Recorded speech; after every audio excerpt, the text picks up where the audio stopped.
ॐ जननीं शारदां देवीं रामकृष्णं जगद्गुरुं पादपद्मे तयो श्रित्वा प्रणमामि मुहुर्मुहुः। नमः श्रीयतिराजाय विवेकानन्दसूरये सच्चित्सुखस्वरूपाय स्वामिने तापहारिणे। गुरुब्रह्मा गुरुर्विष्णुः गुरुर्देवो महेश्वरः गुरुस्साक्षात् परब्रह्म तस्मै श्रीगुरवे नमः। नारदीया कलौ भक्तिः मोक्षोपायो ह्यनुत्तमम्। इत्थं येनोपदिष्टं तं रामकृष्णं नमाम्यहम्।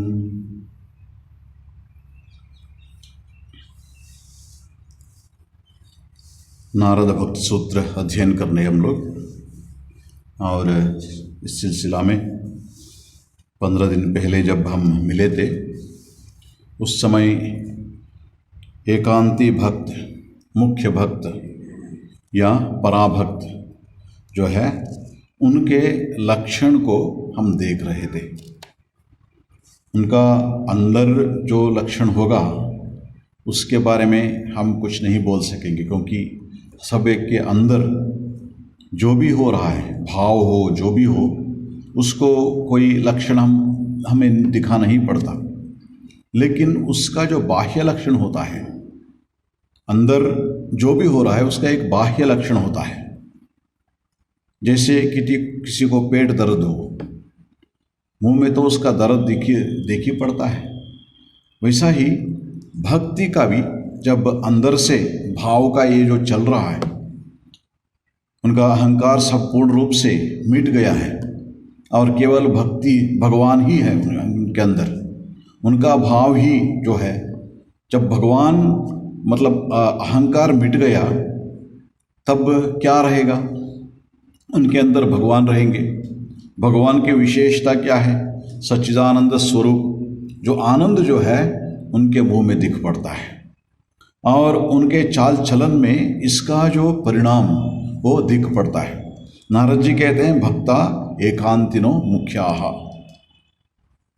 एक रूप से मन संपूर्ण रूप से इधर उधर न भटकते, सिर्फ भगवान के चरण कमलों को स्मरण करते हुए, उनका ध्यान करते हुए जो रहता है भक्त, ऐसे भक्त का जो ये कैसा रहता है एकांतिनो, उनको क्या कहते हैं? मुख्याः, मुख्य भक्त कहते हैं उनको।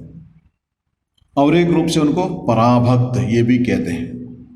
जब हम शुरू किए थे नारद भक्त सूत्र, उस समय हमने क्या किया था? नारद जी कहते हैं अलातो भक्तिम व्याख्यास्यामः सातो अस्मिन् परम प्रेम रूपा।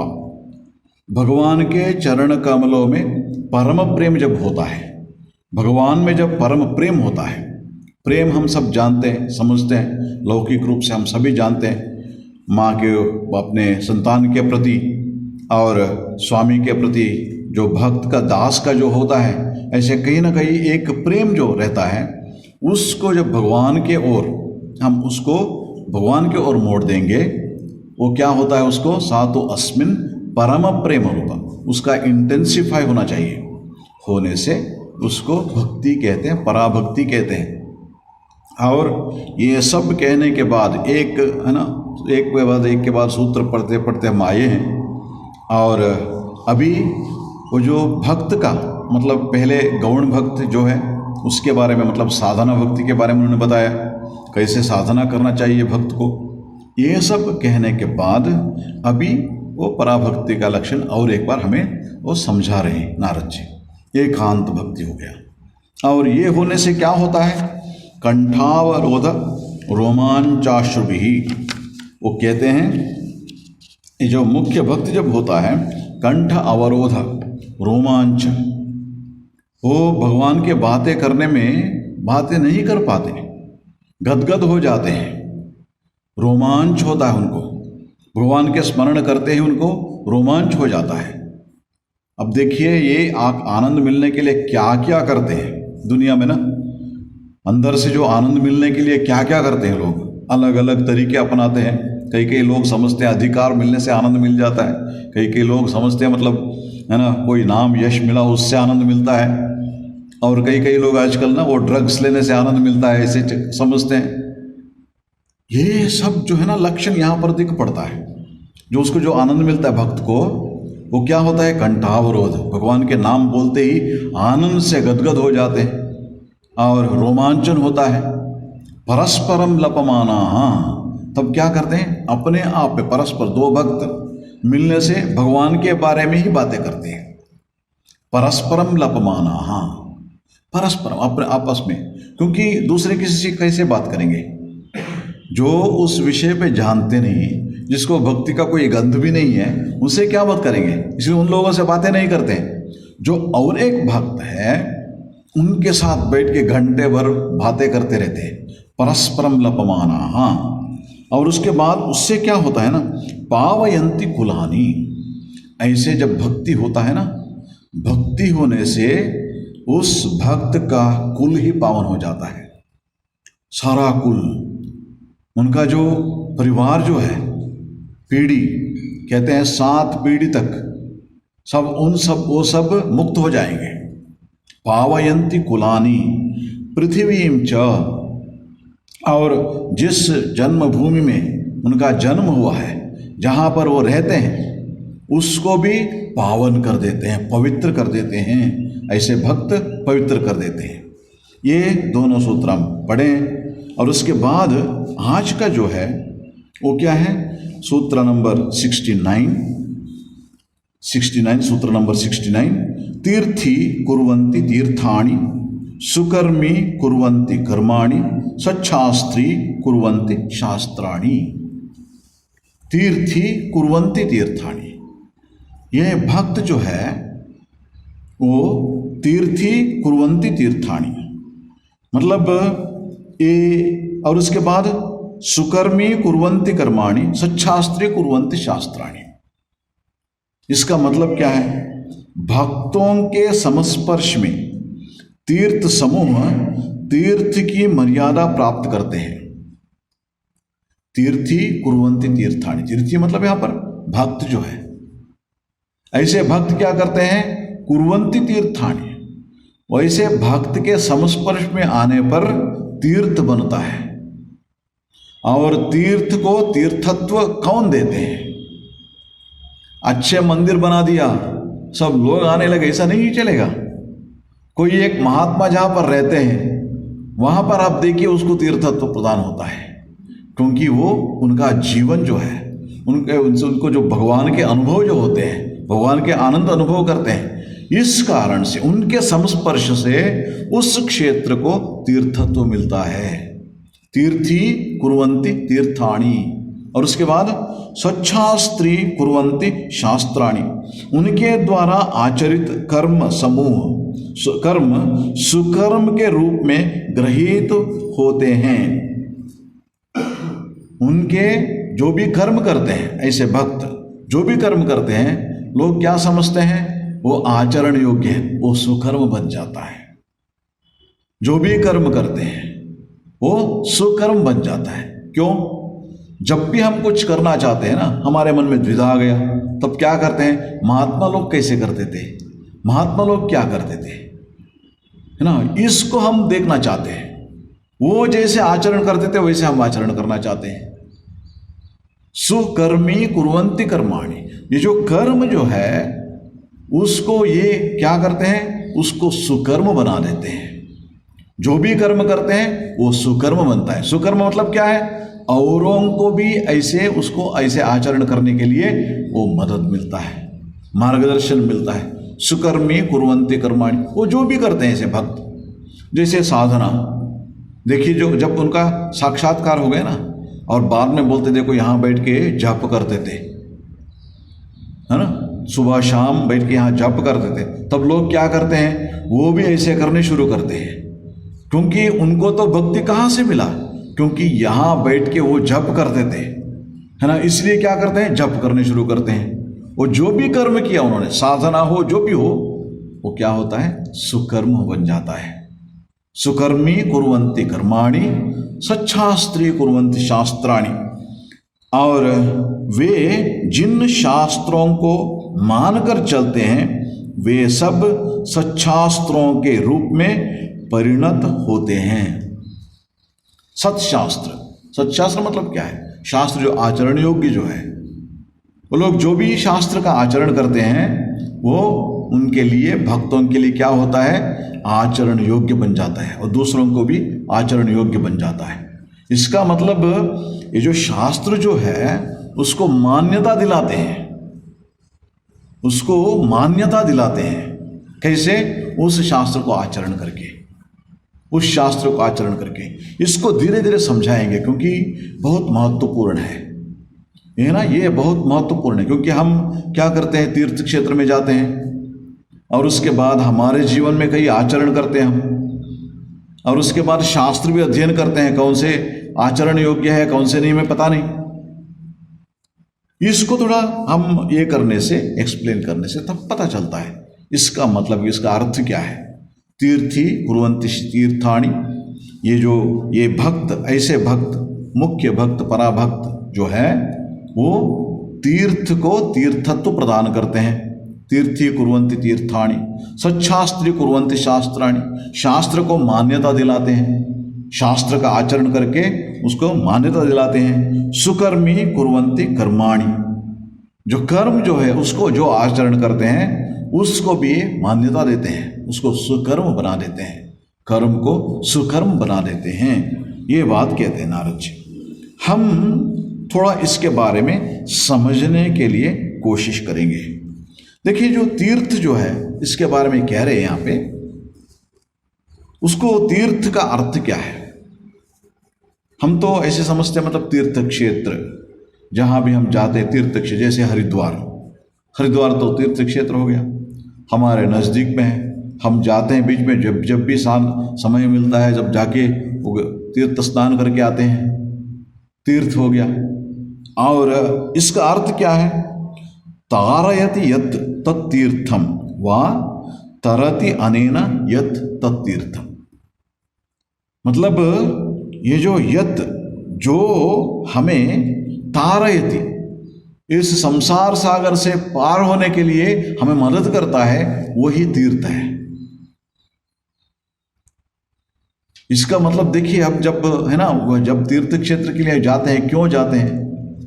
अपने पाप का नाश करने के लिए हम जाते हैं। हमारे मन में जो भी है, हम समझते हैं मतलब हमारे अंदर पाप है, आज इस जन्म में किया हो, अगले पिछले जन्म में किया हो, जो भी हो हम समझते हैं। और उसको कैसे हम ये करेंगे? एक तो भगवान से प्रार्थना करके, तपस्या करके, अलग अलग तरीका है। और हमें ये भी समझते हैं मतलब तीर्थ क्षेत्र में जाके तीर्थ स्नान करने से ये पाप मिट जाएगा, है ना। जब उसमें स्नान करेंगे उससे तब क्या होता है? वो तीर्थ क्षेत्र में आने से पाप क्षय होता है। हमारे सनातन धर्म का बहुत महत्वपूर्ण एक हिस्सा है। क्यों तीर्थ क्षेत्र में जाते? नहीं तो आप देखिए, अब से नहीं है, आप जब देखेंगे हमारे जो आध्यात्मिक इतिहास को आप देखेंगे, हजारों सालों से पहले जो हरिद्वार हम कहते हैं ना, आप कोई भी पुराण वो सब निकाल के देखो, हरिद्वार के बारे में है, तब भी लोग जाते थे। ये आजकल नहीं है मतलब ट्रेन और बस का फैसिलिटी मिल गया सब चले गए, ऐसा नहीं है। पैदल जाते थे। कहाँ से? दक्षिण भारत से आते थे, दक्षिण भारत से हरिद्वार तक, केदार, बद्री, गंगोत्री, यमुनोत्री, चारधाम यात्रा। सिर्फ यहां नजदीक रहने वाले नहीं है, वहां से उतना दूर से आते थे सब। क्यों? क्योंकि हमारे जो इसमें आध्यात्मिक, इसमें इतिहास में और आध्यात्मिक संप्रदाय में तीर्थ यात्रा को बहुत महत्वपूर्ण स्थान दिया गया है। जो भी साधक हो, जो भी भक्त हो, वो तीर्थ क्षेत्र जाएंगे, तीर्थ भ्रमण करेंगे। कई लोग बोलते हैं तीर्थ क्षेत्र क्यों जाना, क्या जरूरत है? क्योंकि कभी कभी ना, जब हम श्री रामकृष्ण के एक गाने हैं, गया गंगा प्रभासादि काशी कांची केवा जाए, काली काली काली बोले। जब आप काली काली काली काली नाम बोलते, भगवान के नाम लेके जब आप उसमें मत हो जाते हैं तब फिर तीर्थ यात्रा जाने का क्या जरूरत है, ये कहते हैं। इसका मतलब ये मत समझना तीर्थ यात्रा जाना है ना, जो जाते हैं ना उसका खंडन कर रहे, ऐसे मत समझना। उद्देश्य वहां पर वो नहीं है। काली नाम लेते हैं ना, उसका जो महत्व वहां समझा रहे हैं। इसका मतलब ऐसे मत सोचो मतलब वो तीर्थ क्षेत्र जाना जरूरत नहीं है, ऐसे ठाकुर जी कह रहे हैं, ऐसे मत समझना। क्योंकि ठाकुर जी स्वयं गए थे तीर्थ क्षेत्र। आप देखिए, वाराणसी गए थे, उसके बाद प्रयाग गए थे, वृंदावन गए थे ठाकुर जी, अब जाके तीर्थ भ्रमण करके आए श्री रामकृष्ण। वैद्यनाथ गए थे, है ना, भगवान के दर्शन के लिए। उनका तो जरूरत ही नहीं था, तब तक उनका ब्रह्म ज्ञान भी हो गया था श्री रामकृष्ण, है ना। वो तीर्थ क्षेत्र जाने से पहले ही उनका ब्रह्म ज्ञान भी हो गया था श्री रामकृष्ण के। फिर भी तीर्थ क्षेत्र गए, क्यों? क्योंकि ये हमारे संप्रदाय है। जब देखिए तीर्थी कुर्वन्ति तीर्थानि, जब श्री रामकृष्ण जाते हैं तब हम समझते हैं तो ये तो जरूरी है। ऐसे महात्मा, श्री रामकृष्ण जैसे महात्मा वो गए हैं तीर्थ क्षेत्र, तब क्या हुआ वहां पे? वो तीर्थ का महत्व है, ये हमें समझ में आता है। और श्री रामकृष्ण इसके बारे में कहते हैं, जो तीर्थ क्षेत्र के बारे में ये कहते हैं श्री रामकृष्ण, जहां अनेक लोग अनेक दिनों तक ईश्वर का दर्शन करने के लिए जप तप ध्यान धारणा प्रार्थना उपासना करते हैं, वहां ईश्वर का प्रकाश निश्चय ही है ना। क्या कहते हैं श्री रामकृष्ण? जहां अनेक लोग अनेक दिनों तक, मतलब ये दो एक दिन से नहीं है, ये कुछ साल से नहीं हुआ है, हजारों सालों से चल के आया। और दिनों तक क्या करते हैं? ईश्वर का दर्शन करने के लिए जप तप ध्यान धारणा प्रार्थना उपासना करते हैं, वहां ईश्वर का प्रकाश निश्चय ही है, ऐसा समझना। उन लोगों की भक्ति से वहां ईश्वरीय भाव घनीभूत हो गया है। ऐसे महात्माओं के रहने के कारण, वो जो जप तप किए हैं, इस कारण से वहां मतलब उस तीर्थ क्षेत्र में क्या हुआ है? कहते हैं श्री रामकृष्ण, वहां पे घनीभूत ईश्वरीय भाव जो है वो घनीभूत हो गया है। इसी से वहां सहज रूप में ही ईश्वरीय भाव का उद्दीपन और ईश्वर का दर्शन होता है।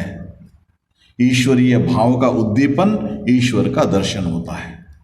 सहज ही वहां पर ईश्वरीय भाव का उद्दीपन, भक्ति भाव का उद्दीपन। क्यों?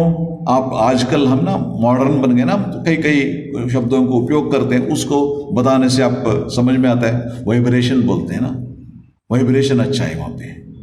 जब हम जाते हैं वहाँ क्या है? वाइब्रेशन है, भक्ति का वाइब्रेशन है। जाते ही हमें वो महसूस होता है। इसका मतलब कि वो भाव जो है, भक्ति भाव जो है, जिन लोगों ने जाके जप ध्यान किया, भगवान के स्मरण किया, तप किया है और भगवत आलाप किया है, लोगों ने तीर्थ क्षेत्र में जाके क्या करेंगे?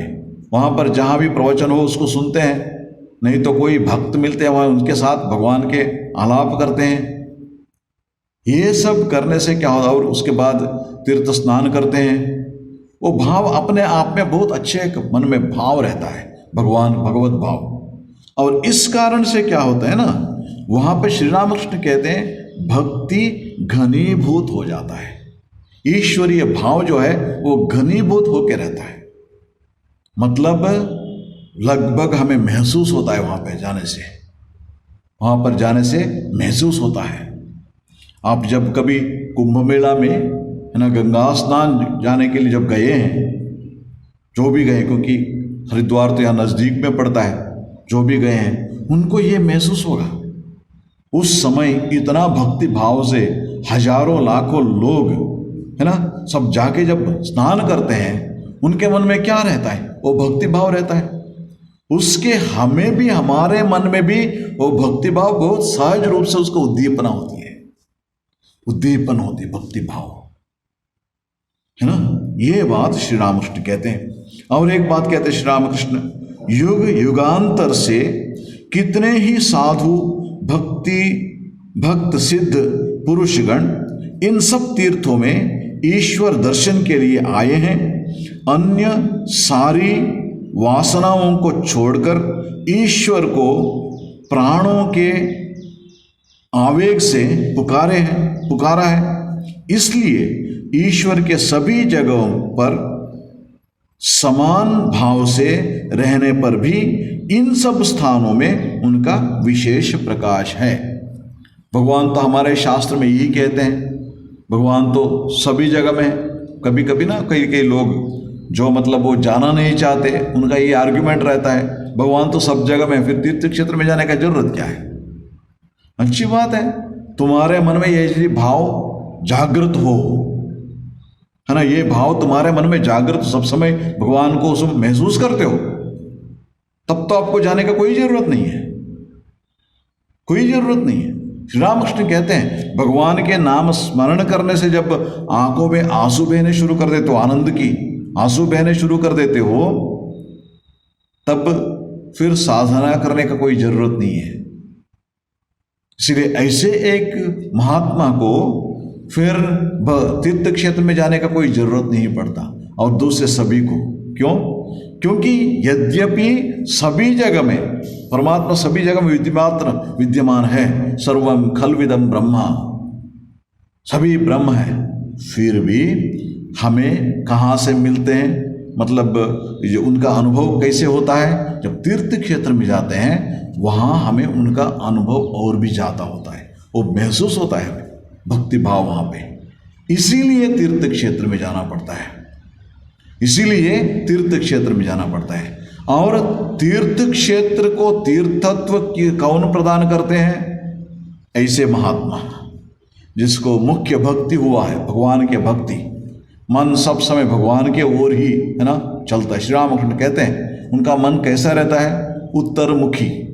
उत्तर की मतलब अयस्कांत, मैग्नेट सब समय क्या करते हैं? वो उत्तर की दिशा दिखाता है।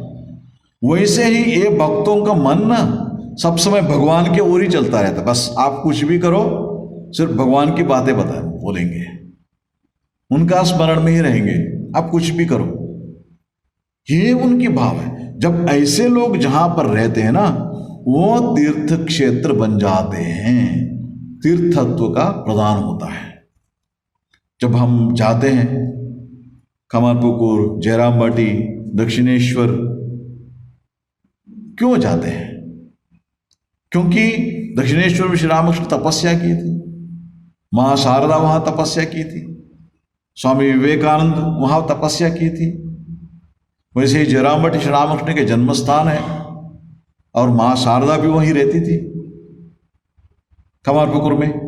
जयराम बाटी में मां शारदा का जन्म स्थान है, कमरपुकुर श्री रामकृष्ण के जन्म स्थान है। देखिए इस कारण से क्या बन गया हमारे लिए? वो तीर्थ क्षेत्र बन गया, वो तीर्थ क्षेत्र बन गया। इसलिए ऐसे महात्मा तीर्थ को तीर्थत्व प्रदान करते हैं, ऐसे महात्मा तीर्थ को तीर्थत्व प्रदान करते हैं। यही बात श्री रामकृष्ण हमें समझा रहे हैं। अब देखिए, जैसे अभी मैंने बताया, इसमें ये समझना बहुत जरूरी है। तीर्थ क्षेत्र में जाने से, तीर्थ स्नान करने से और तीर्थ दर्शन करने से पाप का क्षय होता है। अब आपको एक बात याद रखना होगा, तीर्थ क्षेत्र जाने का मतलब हमारे शरीर चला गया और वहाँ जाके हम, मतलब जैसे है ना, कई लोग पिकनिक जाते हैं ना, वैसे ही तीर्थ क्षेत्र में चले जाते हैं। आजकल तो व्हीकल में सीधा जाके, आजकल ना सभी लगभग सभी मंदिर में वहाँ जाके 5 मिनट में दर्शन हो जाता है, और भगवान के दर्शन के लिए जाते हैं, तब भी हमारा कुछ ना कुछ है ना बातें चलते रहते हैं। मैं तो कई बार देखा हूँ इसको। मैं तिरुपति में रहता था ना, वहाँ पे कितने दूर से लोग आते थे भगवान के दर्शन के लिए, लेकिन क्या करें, वहाँ आने के बाद भी आपस में बातचीत बंद नहीं होती। है ना, कितने दूर से आए हैं, सुबह सुबह भगवान के दर्शन के लिए गए हैं, हम भी वहाँ गए हैं। और वहाँ पर ये जो अर्चक जो है ना, उनको ये याद दिलाना पड़ता है, भगवान के ओर देखिए, भगवान के ओर देखिए, भगवान के ओर देखिए, भगवान के दर्शन कीजिए, भगवान के दर्शन कीजिए। क्यों? वहाँ जाके आपस में बात करना शुरू कर देते हैं, वहाँ भगवान के सामने खड़े होकर भी। कितने दूर से आए हैं, इसका मतलब क्या हुआ? वो जो हम तीर्थ क्षेत्र में आए हैं, हम भगवान के सामने खड़े हैं, ये अपने भाव अपने मन में नहीं है। लेकिन जिसके मन में है उनको याद दिलाने का कोई जरूरत नहीं है। और ऐसे लोगों को, जिसको जो भाव से ना, शारीरिक रूप से नहीं है, भाव से भी वहां रहना चाहिए, हमें भाव से भी वहां रहना चाहिए। भगवान है यहाँ पे, भगवान विद्यमान है, ये तीर्थ क्षेत्र है ना। जब ये भाव हमारे मन में आती है, तब भी तीर्थ क्षेत्र का प्रयोजन होता है, तीर्थ दर्शन का, तीर्थ यात्रा करने का प्रयोजन होता है। यदि हम वहाँ जाके मतलब अच्छा ठीक है 5 मिनट में भगवान के दर्शन करेंगे, फिर आके और बहुत जगह है वहाँ देखने के लिए वो जाएंगे, है ना, साइट सीइंग जैसे हो गया, ऐसे नहीं चलेगा, ऐसे नहीं चलेगा। क्योंकि हमारे कई सारे ये है ना, ये मंदिर वो सब है, पहाड़ के ऊपर है, नदी के किनारे में, बहुत सुंदर जगह में, है ना। आजकल तो मोबाइल आ गया लेके, अच्छा ये फोटो खींचो, वो फोटो खींचो, सारा मन वही चला गया। फिर ऐसे करने से पाप क्षय कहाँ से होगा? क्योंकि मन वहां आपका ये नहीं है ना, जुड़ा नहीं है ना भगवान से, शारीरिक रूप से गए हो, उससे नहीं चलेगा, इससे नहीं चलेगा। इसीलिए शास्त्र में इसके बारे में बहुत सुंदर रूप से बताते हैं। मतलब जब ये होता है ना, जब आप वहाँ तीर्थ क्षेत्र में जाते हैं, उसका प्रयोजन क्यों नहीं होता है? गंगादि तीर्थेषु वसन्ति मत्स्याः देवालये वृक्ष संघाश्च नित्यं भावोज्जितास्ते न फलं लभन्ते तीर्थैश्च देवायतनैश्च पुण्यैः तीर्थैश्च देवायतनैश्च पुण्यैः। वो कहते हैं देखो, गंगा जल में मत्स्याः मछली सब समय वहां रहते हैं। इसका मतलब क्या है? मछली सब मुक्त हो गए, उनको तो वो भाव नहीं है, वो वहां जी रहे हैं, उनका जीवन करने का है। इसलिए इसका मतलब ऐसे मत सोचो जिसे गंगाजल में है मछली वो मुक्त हो गए, वैसे कभी नहीं होगा। आपका मन में भी वो भाव रहना चाहिए। क्या? गंगा जो है हमें संपूर्ण रूप से हमारा पाप क्षय कर देती है। ये भाव जब रहेगा, मन से ही, हृदय से जब जुड़े रहेंगे, तब भी पाप क्षय हो सकता है। और वैसे ही इसमें कहते हैं देवालये वृक्ष संघाश्च नित्यम। कई कई मंदिर में ना, मंदिर के परिसर में बहुत सारे वृक्ष, पेड़ है ना, बड़े बड़े पेड़ रहते हैं। क्या वो भी मुक्त हो गए? क्योंकि वो मंदिर के ये प्रांगण में है ना, इसलिए वो मुक्त हो गए। हम तो समझते हैं कभी कभी ना, देखो कितना पुण्य है यहाँ पर, देवालय में ही रहने का उनका ये है ना, हम समझते हैं। लेकिन भावोज्झितास्ते न फलम लभन्ते, वो भाव जो है, उस भाव मतलब हम देवालय में हैं या हम इसमें गंगा जल में हैं, ये भाव नहीं है उनमें। वो भाव से, भक्ति भाव से रहित है। भावोज्झितास्ते, भक्ति भाव रहित है, इसलिए न फलम लभन्ते, तीर्थ का फल नहीं मिलेगा उनको, तीर्थ का फल नहीं मिलेगा। शास्त्र बहुत स्पष्ट रूप से बताता है। इसलिए हम जब तीर्थ यात्रा जाएंगे, तीर्थ क्षेत्र में जाएंगे, उसमें क्या करना होगा? पुराने जमाने में क्या करते थे ना, कोई तीर्थ क्षेत्र में जाते थे 3 दिन ठहरते थे वहां पे, 3 रात। क्यों 3 रात ठहरते थे? तब ठंडे दिमाग से वहां बैठ के आराम से भगवान के नाम स्मरण करो, भगवान के जप करो, वहां जो भी पूजा होती है पूजा का अटेंड करो, है ना, वहां का जो भी है ना वो धार्मिक ये सब चलता रहता है, वो सब में भाग लो। ये करने के बाद सचमुच तीर्थ क्षेत्र का फल मिलता था। इसीलिए तीर्थ क्षेत्र जाने का भी तरीका है। जब भगवान के दर्शन के लिए जाते हैं ना, वहां भी तरीका है। हमें बचपन से ही ये सिखाया गया, जब भी मंदिर में जाओगे, कोई मंदिर में जाओगे, कुछ क्षण के लिए वहां कहीं ना बैठना होगा। समय गए, लाइन में खड़े हुए और उसके बाद चले आ गए, ऐसा नहीं चलेगा। क्यों नहीं चलेगा?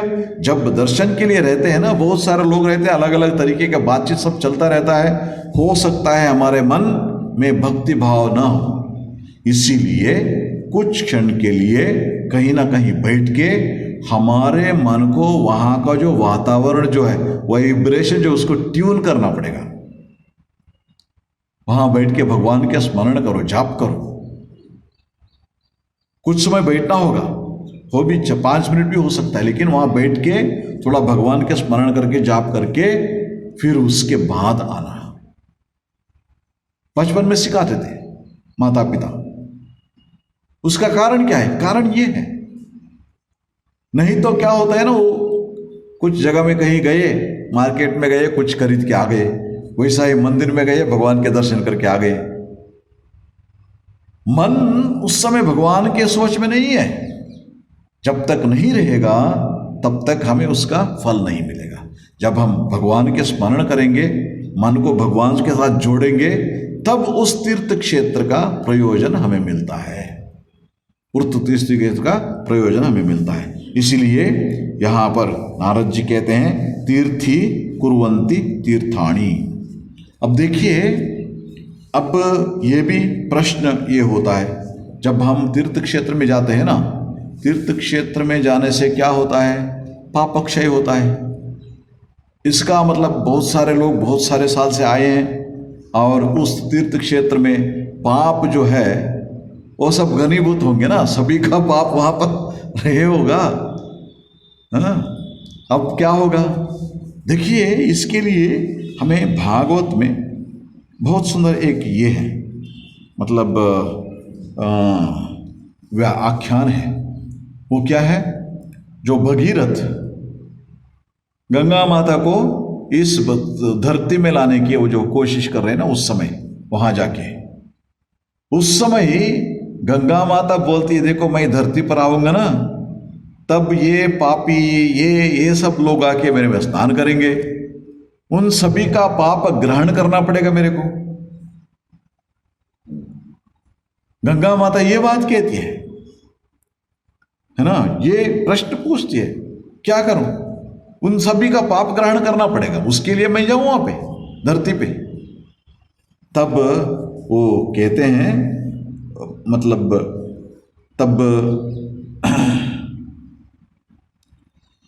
उनको ये मिलता है, मतलब जवाब मिलता है। वो क्या है? साधवो न्यासिनः शांता ब्रह्मिष्ठा लोकपावनाः हरन्त्यघं ते अंगसंगात तेष्वास्ते ह्यगविद्धरिहि।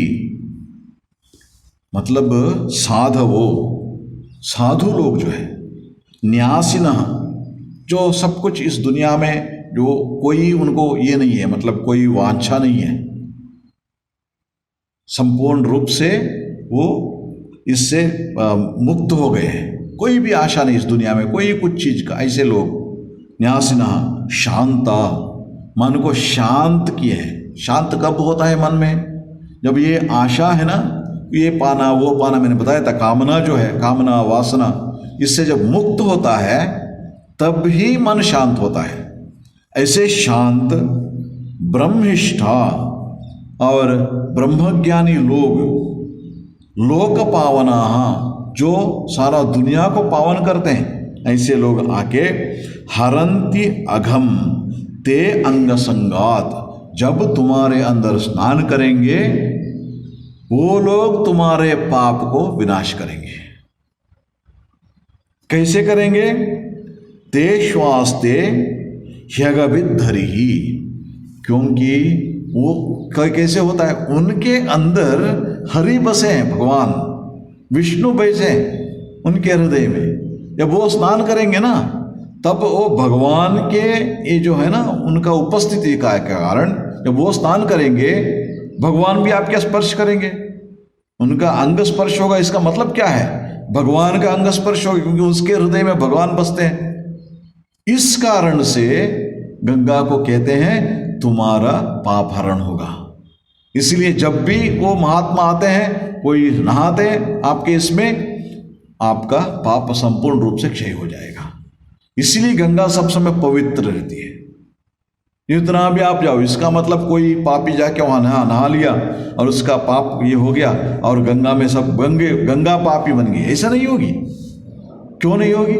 महात्मा स्नान करते हैं वहां पे, महात्मा लोग। देखिए, तीर्थ को तीर्थत्व प्रदान करने वाले कौन है? ये महात्मा है। इनके कारण सब समय गंगा पवित्र रहती है, माँ गंगा।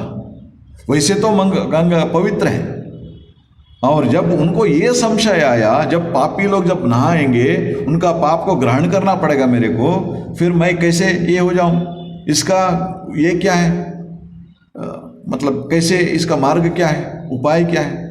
तब इनको ये जवाब मिला कि ये महात्मा लोग जो है, जो सन्यासी मतलब जो ये सबको है ना अपना जो ऐशन वो सब उसको उन्होंने संपूर्ण रूप से त्याग कर दिया है, वासना का त्याग किया है।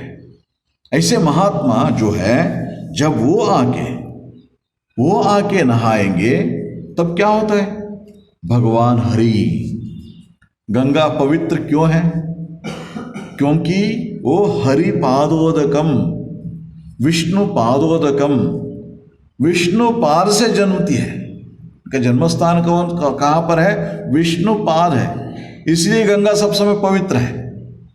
और जब ये महात्मा लोग नहाएंगे, उनके हृदय में बसे हैं हरि, उनके स्पर्श से जब भी हो पवित्र होते जाओगे, जितना भी पाप हो उसका विनाश हो जाएगा, ये कहते हैं। इसीलिए महात्मा लोग ना तीर्थी कुर्वन्ति तीर्थानि कहते हैं शास्त्र में। इसलिए ये महात्मा का इतना प्रयोजन है, जिसे मैंने बताया था, जो जहां रहते हैं वो स्थान पवित्र हो जाता है ना। पिछले सूत्र में वो ही बता रहे थे ना, वो क्या कहते हैं? पावयन्ति कुलानि पृथ्वीश्च, जिस जगह में उनका जन्म हुआ है, जहां पर उन स्थान एक ही है, वो भी पवित्र हो जाता है, वो ही तीर्थ क्षेत्र बन जाता है। जब हम देखेंगे श्री रामकृष्ण, मां शारदा, स्वामी जी, इन तीनों को आजकल, मतलब बहुत साल पहले नहीं है, इतिहास है। देखिए, ये श्री रामकृष्ण के जन्म से पहले कोई कामापुकुर को कोई ये बताते थे वो एक पुण्य क्षेत्र है? नहीं, उनके जन्म से पुण्य क्षेत्र बना। मां शारदा के जन्म से पहले क्या कोई जयराम बट्टिक को तीर्थ क्षेत्र मानते थे? नहीं है। और सिर्फ वही नहीं, अब देखिए जहां जहां गए थे, सिर्फ उनका जन्मस्थान नहीं है, जहां जहां गए थे। श्री रामकृष्ण रहे थे काशीपुर में, उद्यानवन में, अब जाइए हजारों लोग आते हैं वहां, वो तीर्थ क्षेत्र है। क्यों?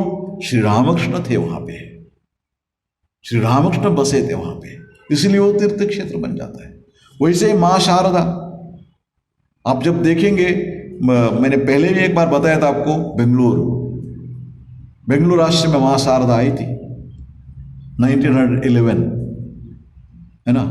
वहाँ जो मंदिर है, जो आजकल का जो मंदिर है, वो मंदिर के जो ठाकुर जी का मंदिर है उसके पास ही लेफ्ट साइड में, यहाँ पर माँ रहती थी, रह के ठाकुर जी का पूजा करती थी उस कमरे में। और आश्रम का जो मंदिर के पीछे एक छोटा सा पहाड़ जैसा है, वहाँ जाके माँ बैठ के शाम को ध्यान करती थी, सूर्यास्त देखती थी और ध्यान करती थी।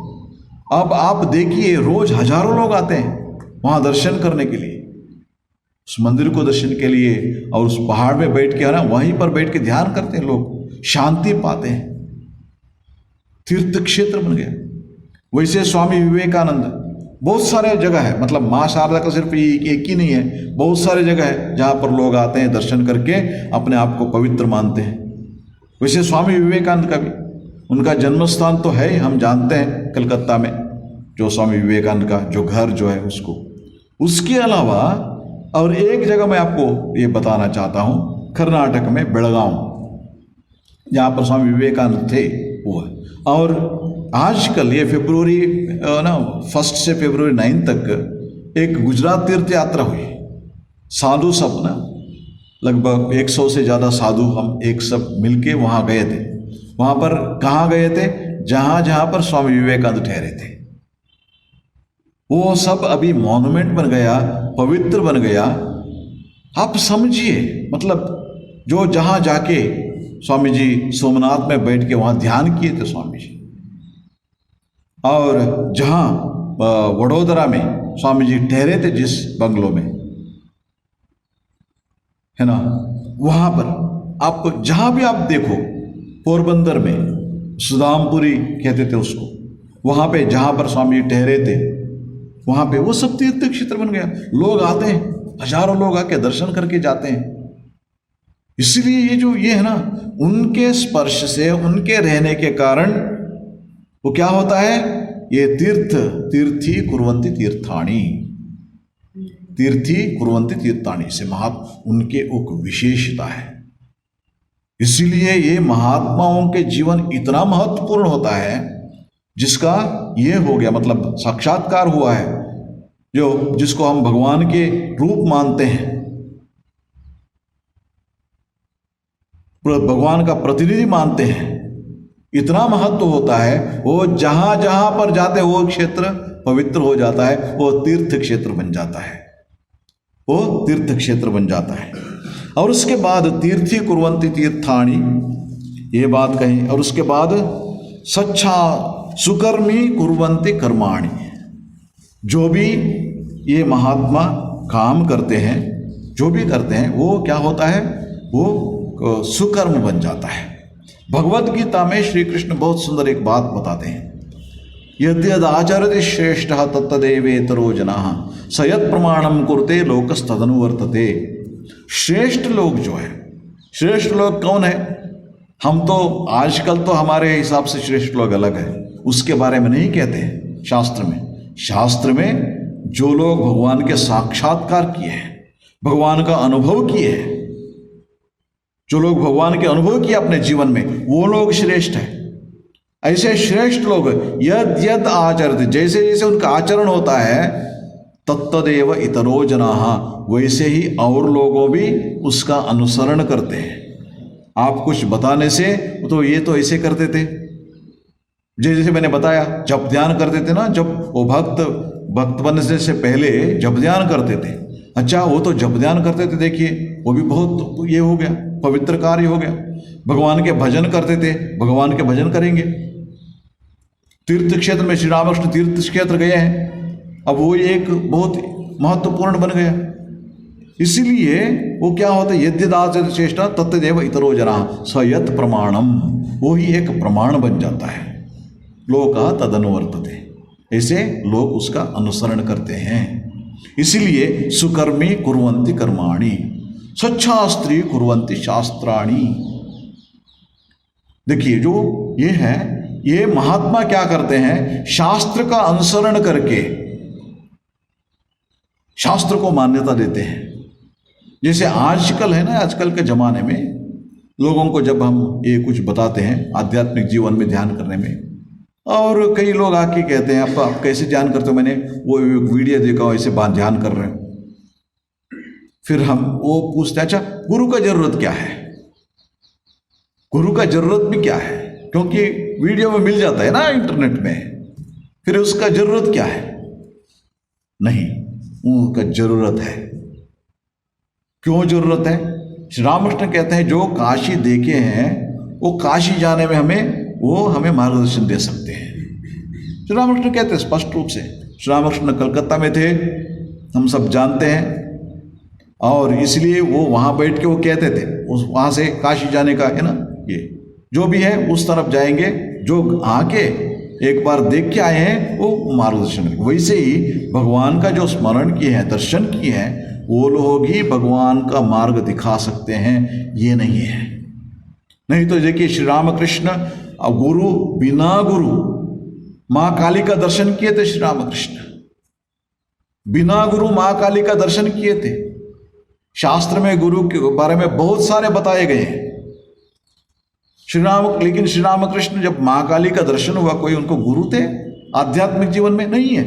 व्याकुलता के इस बल पर, माँ के प्रति व्याकुलता जो है, माँ को नहीं देखा हूं मैं, सभी भक्त देखे, उनके दर्शन हुआ है, कमलाकांत ये सब दर्शन किए हैं, माँ मेरे को क्यों दर्शन नहीं दे रहे हो? इस व्याकुलता के बल से श्री रामकृष्ण को दर्शन हुआ। इसका मतलब ये नहीं है उन्होंने गुरु को स्वीकार नहीं किया। भैरवी ब्राह्मण आई, उनके मार्ग को अपना गुरु बना के, देखिए काली का दर्शन होने के बाद फिर इसका जरूरत क्या थी? क्योंकि हमारे शास्त्र है, शास्त्र को मान्यता देना है, इसलिए भैरवी ब्राह्मणी को अपने गुरु स्वीकार किया। बाद में फिर ये तोतापुरी महाराज को अपने गुरु के रूप में ही स्वीकार किया। ये जो साधना 40 साल करने के बाद जो अनुभव हुआ था उनको, 3 दिन में श्री रामकृष्ण को अनुभव हुआ, तो वो अलग बात है। उसी गुरु को 40 साल लगा था, वो अनुभव 3 दिन में श्री रामकृष्ण को हुआ, वो अलग बात है। लेकिन उनको गुरु को स्वीकार किया, शास्त्र को मान्यता देने की है। सच्छास्त्री कुर्वन्ति शास्त्राणि, इसलिए वो जो भी शास्त्र का बात आचरण करते हैं हम उसको अनुसरण करते हैं। सभी लोग है ना, वो लोग के ये दुनिया के लोग सब उसको मान्यता देते हैं। इसलिए शास्त्र में बहुत सारे साल से चल रहा है, बहुत सारे उसको मान्यता कैसे मिलते हैं, कौन से हम अनुसरण करेंगे, कौन से नहीं। जैसे श्री रामकृष्ण ने बताया कलयुग में मार्ग क्या है, नारदीय भक्ति, उसका अध्ययन कर रहे हैं हम लोग। श्री रामकृष्ण उन्होंने ये बताया है, इसलिए हम नारदीय भक्ति का अध्ययन कर रहे हैं, नहीं तो क्यों कर देते हम, है ना। श्री रामकृष्ण इसको बहुत महत्व दिया है, इसलिए उसका अध्ययन करो, है ना। शास्त्र को उन्होंने मान्यता दी, इसलिए सच्छास्त्री कुर्वन्ति शास्त्राणि, ये बात हमें याद रखना चाहिए। इसलिए नारद जी यहां क्या कहते हैं, तीर्थी कुर्वन्ति तीर्थाणि सुकर्मी कुर्वन्ति कर्माणि सच्छास्त्री कुर्वन्ति शास्त्राणि। इसलिए तीर्थ क्षेत्र में जब जाते हैं उस समय ये याद रखना होगा, तीर्थ क्षेत्र में कैसे जाएंगे और वहाँ हमें जाने का हमारा भाव क्या होना चाहिए, और किस भाव से हम जाने से वहाँ का सचमुच फल हमें मिलता है, ये सब हमें इससे नारद जी ने यहाँ इस सूत्र से हमें समझाने की कोशिश कर रहे हैं। ओम शांति शांति शांति। हरि ओम तत्सत्। श्री राम कृष्णार्पणमस्तु।